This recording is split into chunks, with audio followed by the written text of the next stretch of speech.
Go online or cancel. Summer camps try to adapt to a pandemic. Mythmaking and swordplay are among the usual activities at Camp Half-Blood, which operates day camps in several mid-Atlantic states, including New York and New Jersey. But with coronavirus looming over the summer season, there may be a need for new kinds of magic and myths.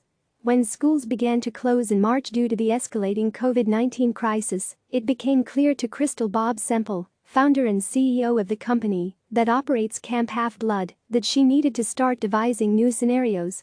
The summer camp might consolidate weeks, delay starts, or maybe go online. We began to think about and imagine what a virtual camp experience could look like, she said. Like so many institutions, summer camps are facing uncertainty about whether they'll open and how they'll reinvent themselves if they do.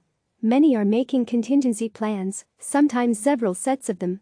Camp should not and will not look as usual this summer, said Paul Dreyer, CEO of Colorado-based AVID4 Adventure Camps, which traditionally hosts both sleepaway and day camps. Camps in the U.S. South often start earlier than northern ones. Some have already canceled. Northeastern camps still have a little wiggle room. At the end of April, the Centers for Disease Control and Prevention released a 17-page draft of operating guidelines for businesses, including summer camps, but decisions will ultimately be made locally and in partnership with health officials. Suggestions include keeping beds 6 feet apart in sleepaway camps and keeping small groups together without mixing. Together, 6 feet apart. Those considerations were already well underway for most camps. The conundrum is social distancing. How can kids packed in groups singing, playing, and, for sleepaway camps, tucked into cabins stay 6 feet apart? That phrase, social distancing, is not really in a camp's vocabulary, Ron Hall, executive director of the nonprofit Maine Summer Camps, said. AVID4 Adventures staff spent the last 5 weeks furiously reimagining day camp. They devised 3 new scenarios, including small group adventures. This approach would match 1 counselor to 5 day campers who would be dropped off at trailheads or reservoirs for safe distance adventuring. Camp at Home would match 4 kids to 1 instructor with online instruction and meetups at nearby green spaces. At Camp Equinox, a theater day camp in Bozeman, Montana, the possibilities connect to what schools are considering. We could have class on alternative days to cut down on the number of kids, Soren Kisiel, co-camp director, said. If camp is on, we'll have gallons of hand sanitizer on hand, and we'll be very carefully monitoring our staff and interns for any signs of illness. Taking camp online. AVID4 Adventures' final option is virtual, 15 kids and 1 instructor, online. It's a tough pill for some to swallow when camps generally provide an antidote to the overly screened existence many kids had before the pandemic, which has intensified. Our last option is to keep kids inside, Dreyer said. Our mission is just the opposite. But he knows that some kids or their parents are in high-risk groups or can't travel. Camp Kesem, a nonprofit that hosts free camps for kids affected by a parent's cancer, has already moved online. So has the Academic Talent Development Program at University of California, Berkeley, an academic day camp, and Camp Flix, an Atlanta-based filmmaking camp. The American Diabetes Association, which hosts 6,000-plus kids with type 1 diabetes in 55 summer camps across the U.S. annually, is unfolding Imagine Camp. There will be cabins with relationship-building games and activities like scavenger hunts that kids can do at home, along with diabetes education. The upside is that it can connect kids who wouldn't otherwise meet, but the ADA will also mail kits to those who can't or don't want all-day screens. Making camp safe for everyone, rich and poor. Though few kids have had serious complications from COVID-19, some counselors and camp directors are older and in higher risk groups. Access to testing could make or break camp this year. If sleepaway camps can regularly screen kids and staff, they may become some of the safest spaces. But wealthier camps may be better able to access and provide testing, should it become available. For smaller and nonprofit camps, costs like testing can become prohibitive, Hull said.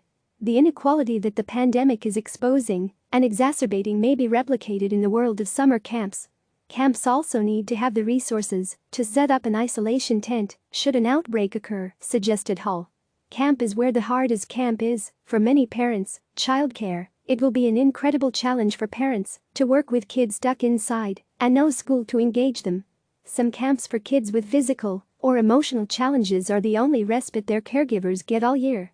Camp Joy in Clarksville, Ohio, annually serves 4,000 kids with hardships, including those living with diseases like spina bifida and others who are in foster care. Some of those kids only see their siblings once a year at camp, Jennifer Aismeyer, Camp Joy's executive director, said. Trying to transform an online experience into something inclusive and emotional is challenging. Camp Equinox, like many theater camps, draws some kids who feel like outcasts during the year but feel safe and supported at camp. That's the mission of our camp, to instill in these kids a sense of community, so they're working together and supporting each other, Kisiel said. I can't imagine delivering that online. Though he's willing to try. Camps and money conundrums, with some camps canceling, others reducing enrollment and others going virtual. The thorny question of finances for camps that charge tuition remains. Some are offering refunds, with the hope that donations can keep camp going. So far, 2-for-1 is popular. Don't ask for a refund now, get next year free.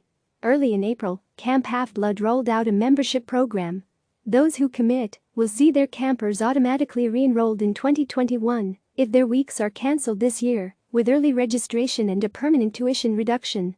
Heartbreak and hope. Whatever happens, the uncertainty and loss are palpable for kids, parents, counselors and camp directors. After spending weeks preparing for multiple scenarios and then soul-searching and conferring with their board and many other camp directors, Hidden Valley Camp, a sleepaway camp in Maine, decided that it would suspend programs this summer for the safety of everyone. The operative word is heartbreaking, said Hidden Valley's co-director Peter Casson. Many feel summer camp is more important than ever, an antidote to the isolation haunting so many kids, a screen detox and a dose of re-socializing before, hopefully, school restarts in the fall. And if it can't happen? A few months from now, regardless of what happens this summer, every camp will be thinking about the summer of 2021, and there's going to be a lot of excitement about it, Casson said. Click subscribe to receive the latest news.